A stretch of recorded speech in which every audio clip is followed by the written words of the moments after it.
People in Pensacola, Florida think of Oregon, they probably do not think of this place. They should.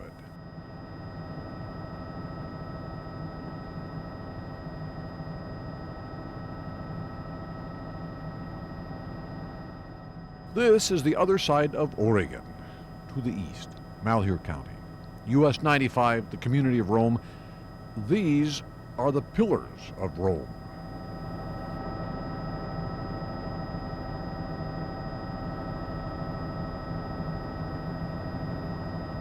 Early settlers read of wondrous civilizations in faraway places, distant times. When they saw what wind and weather had done to these cliffs, they thought of Rome, even though they had never been there. It was their flight of fancy. We take flight ourselves now to the eastern edge of Oregon.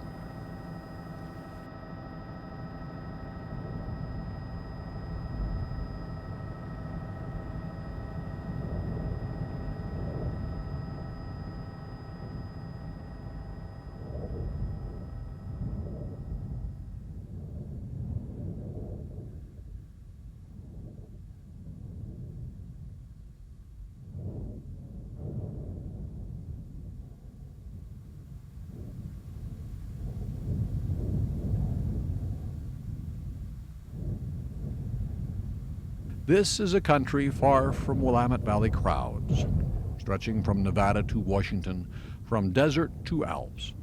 A country to be seen, not talked about.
Oh, sure. It seems like hundreds of miles there. All there is sagebrush and rock and sand. A lot of dirt, too. But every once in a while, out of that monotony comes something wonderful. Absolutely wonderful.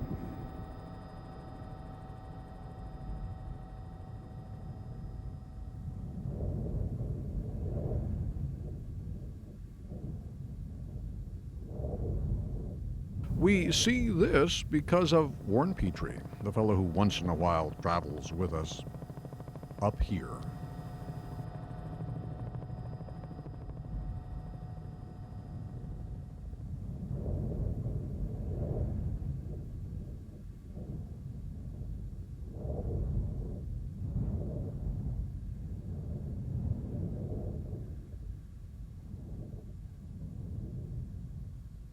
Most rivers flow, the Owyhee River digs. This is what it has dug.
A river creates a lot of scenery.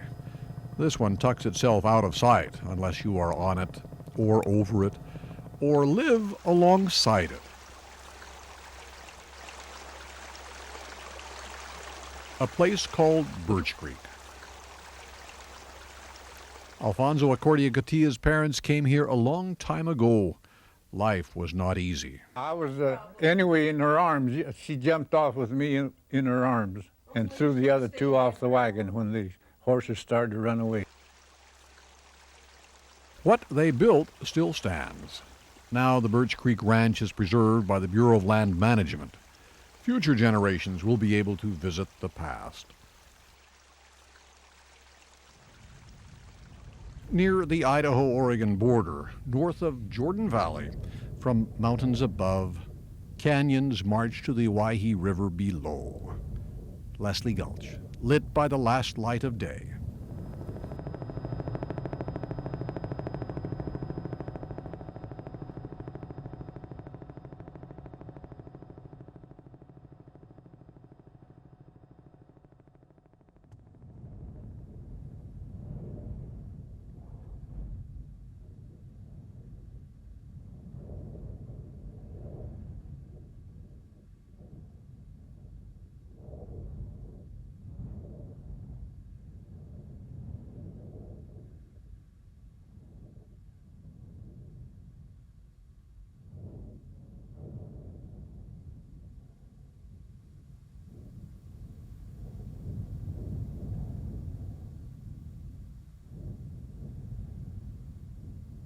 We fear many things. We distrust good news, worry about bad news, fear peace because we know it cannot endure. Most of all, as the 20th century ends, it seems we fear silence. This is a place of silence. So quiet, some people are uncomfortable.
People make their presence known on the countryside, officially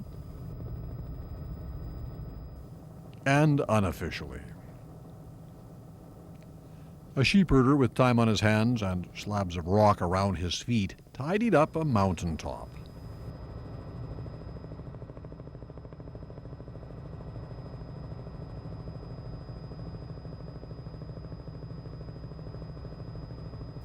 One by one he piled them in a circle, one row atop another.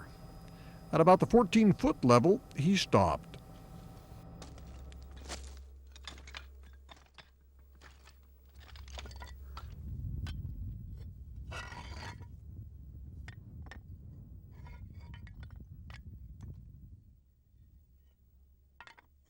I wonder if he sat here on a hot summer afternoon, sat here by his pile of rocks, and looked out at the rest of the world and his sheep grazing down below.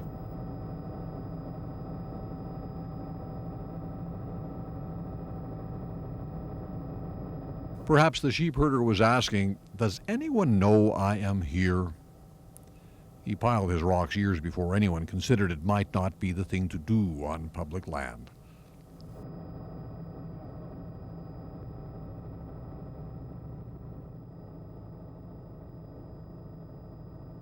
There's a bit of man's handiwork there, too, from the Strawberry Mountains on the west looping its way to the east.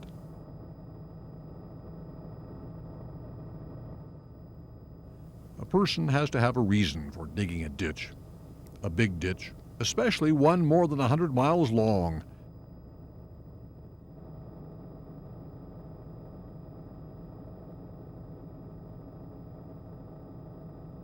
This ditch happened because of gold.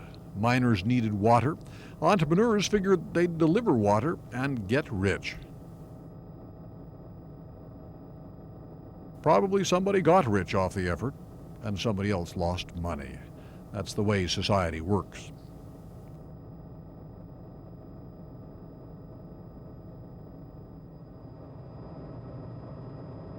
Over where the water was delivered, there isn't much to see from the air or from the ground. Just the doorway to Bud Fish's general store.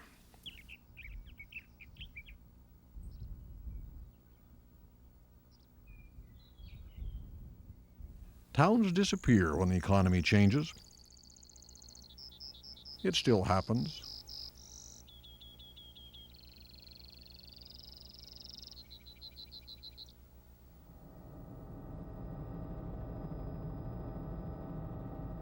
Over the hills, a ridge or two, that meadow once was the town of Bates. Every other year, people come to remember. I lived there from the time I was 6 months old until I finished high school and got married and left. When the mill closed, everyone left. Just memories now of the town and the railroad which served it. How cattle got loose from a rail car one day. They rounded up more cattle than was on the train. Yeah. They actually did. Started out with a few and ended with a lot.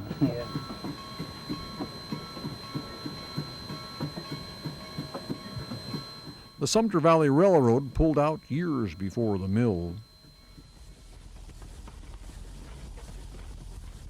Years later, out of the shadows of memory, the Sumter Valley Railroad came to life again.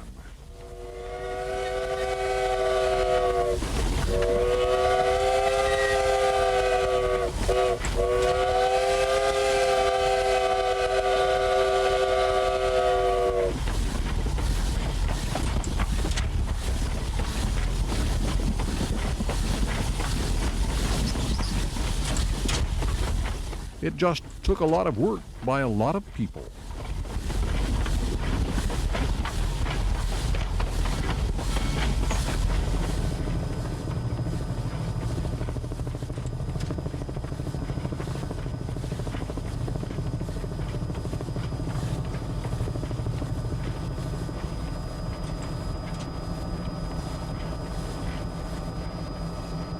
This engine is a far cry from the first engine they acquired. got this Heisler from over in Idaho and tore it all apart.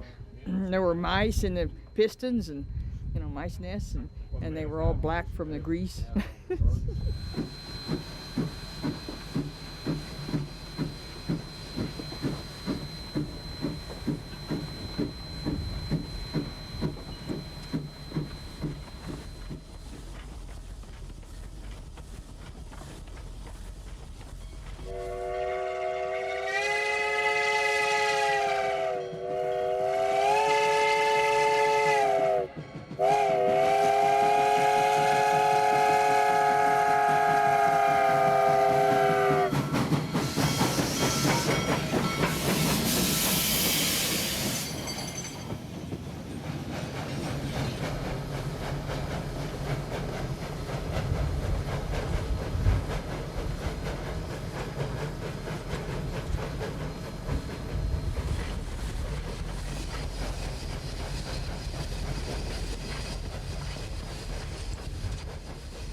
A sunrise is for optimists. Look at a sunrise, know anything is possible.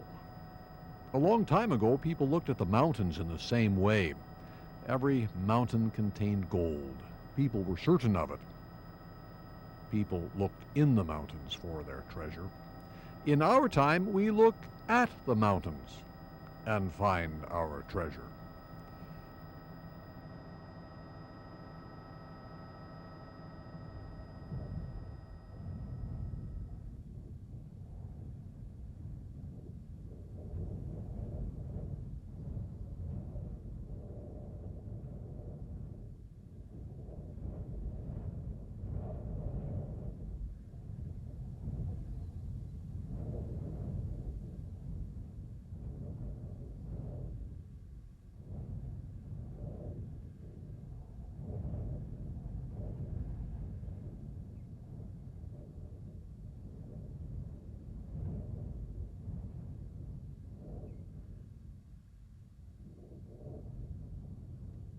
Mountains bring out the words in poets. Full many a glorious morning have I seen, flatter the mountain tops with sovereign eye, kissing with golden face the meadows green, gilding pale streams with heavenly alchemy. That's Shakespeare, sonnet number 33.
The words now of Alexander Pope.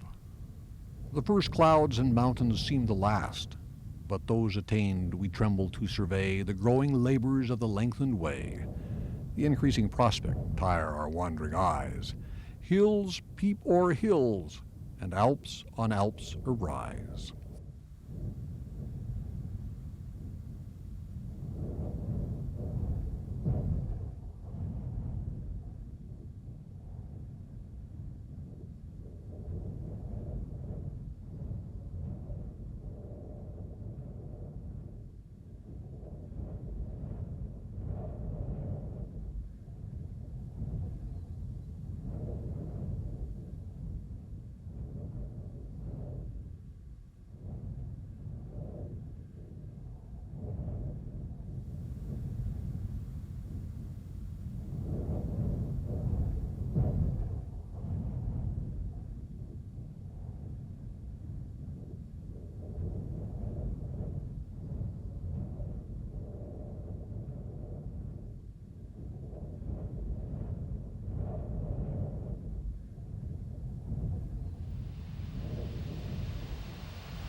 People are busy. It's obvious from up here.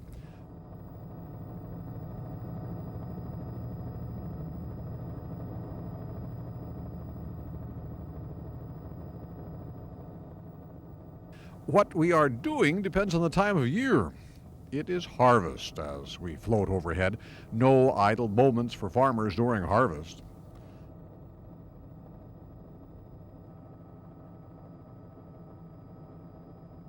Nor anyone in a farmer's family.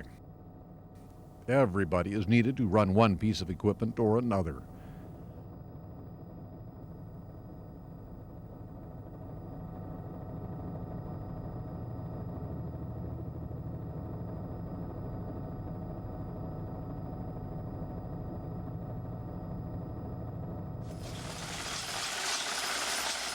Equipment doesn't have to be new. Doesn't even have to be modern.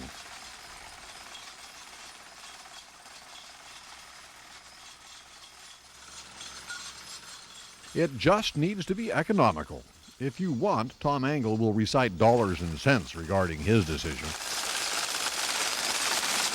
Every time I price a tractor, I buy another team of horses. A new swather is $38,000. A new baler is $26,000. A decent tractor is $55,000. We farm with horses. Barney Bill, step.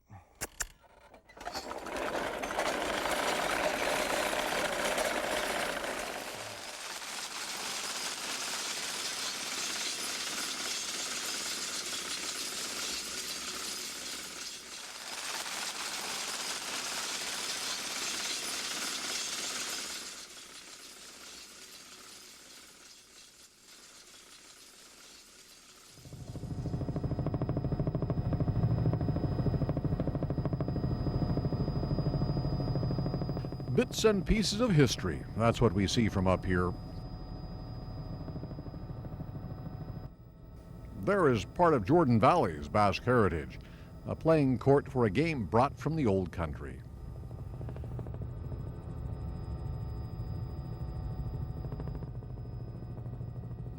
That's Olive Lake. If you look closely in the neighboring forest, you will see progress.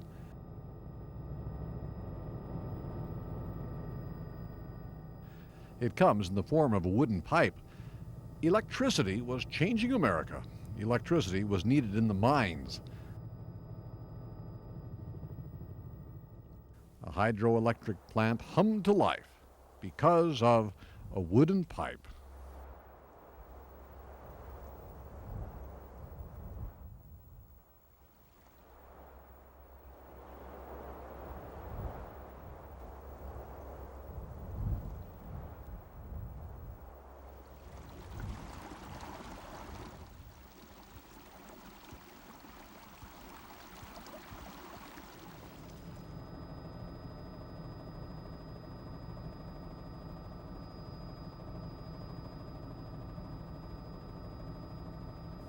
A wooden ship far from the ocean was powered by electricity, too.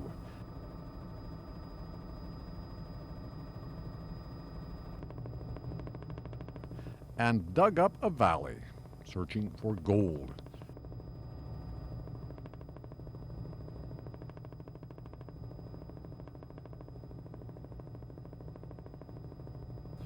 The Sumter Valley dredge kept digging until the 1950s.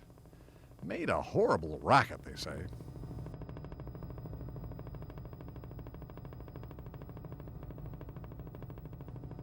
You could hear that from one end of the valley to the other, as far as noise is concerned. Oh, it was a squealing and a squalling all the time. You could hear it for 10 miles.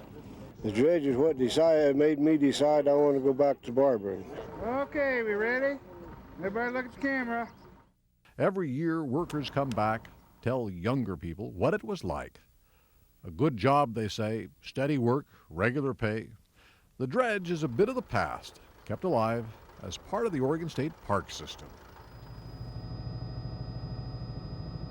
A lot of other memories are kept alive by people who just simply collect things.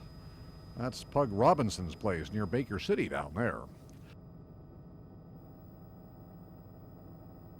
If it is old, was used on a farm, has moving parts, Pug Robinson probably has at least one of them.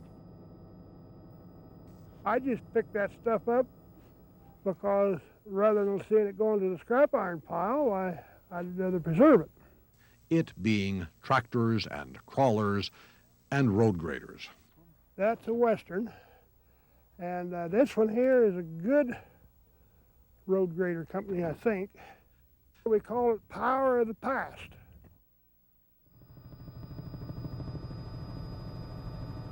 There is a relic now. The drive-in theater still full of cars. Just no movies being shown. The Elgin Opera House has performances in it, some of them because it is City Hall, others because the community restored the theater.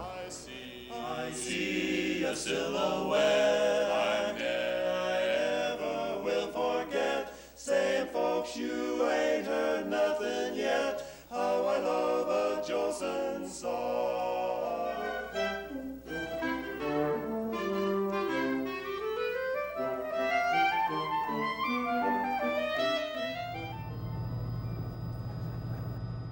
No one knows the eventual fate of the old Hot Lake Sanitarium near La Grande.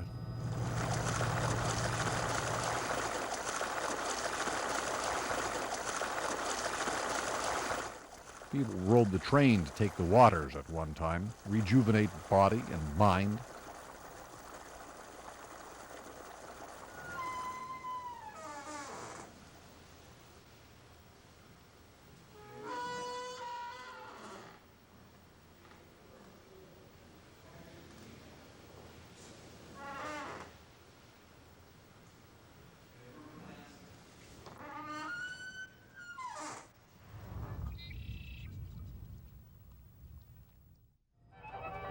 I think the people down there could use a hot soak after this day's work.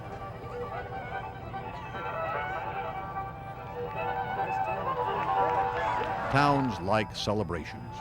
Bring a community together, they say. along with a few out-of-towners who leave their money as fast as contestants leave the backs of the horses they're trying to ride.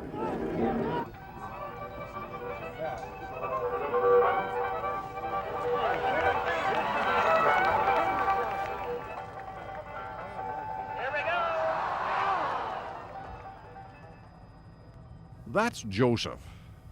Their celebration, Chief Joseph Days.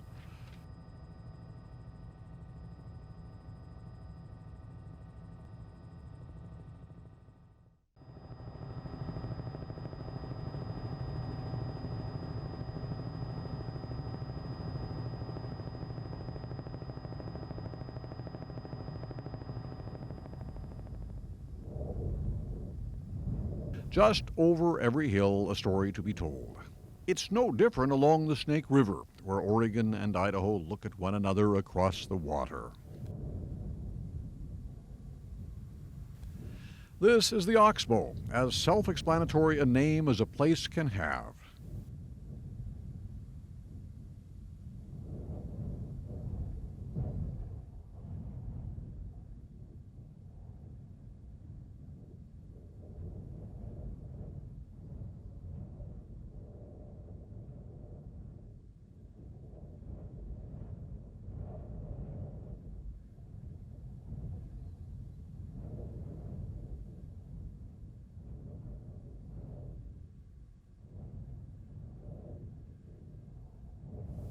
Now people think of Oxbow because of a dam.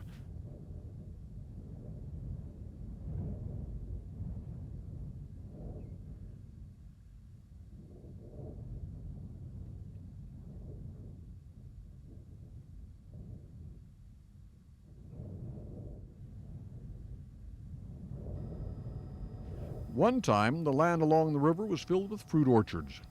There was a railroad and a town called Copperfield, a town so lawless Governor Oswald West sent his secretary to clean it up. Miss Fern Hobbs did.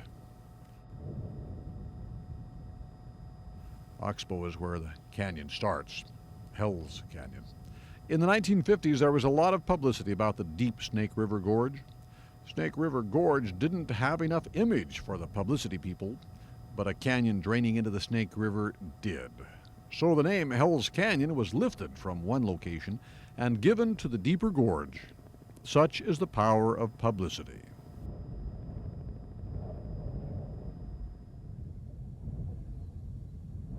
What we think of as Hell's Canyon now stretches from Oxbow Dam on the south to the mouth of the Grand Ronde River.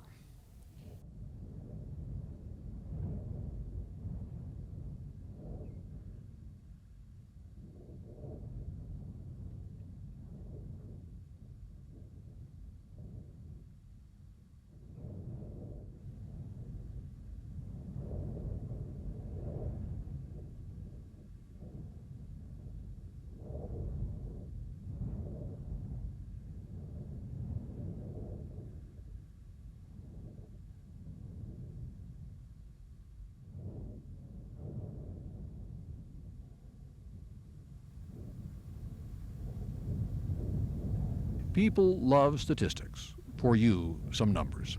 At its deepest spot, 6 Empire State Buildings could be stacked atop one another.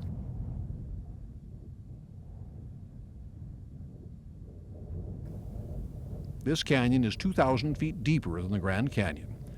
So much for statistics.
This is a place of legends.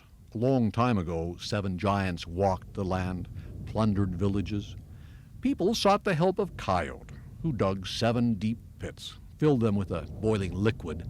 The giants approached, slipped into the pits. Coyote changed them into mountains. To keep more giants from crossing into the land, he created a deep trench in front of the mountains. This is that trench.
A storm is coming. It is expected.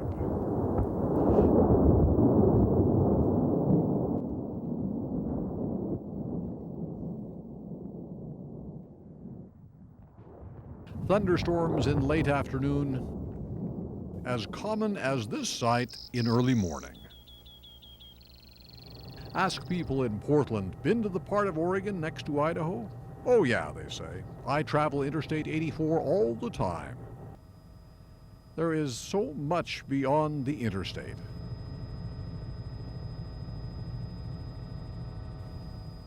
All the scenery to absorb,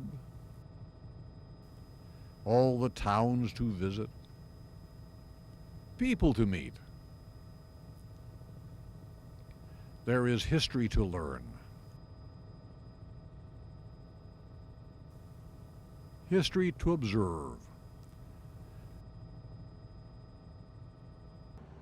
There is all this attitude to understand. People over here aren't certain they are a part of Oregon. According to the map I have, they are. Thank goodness.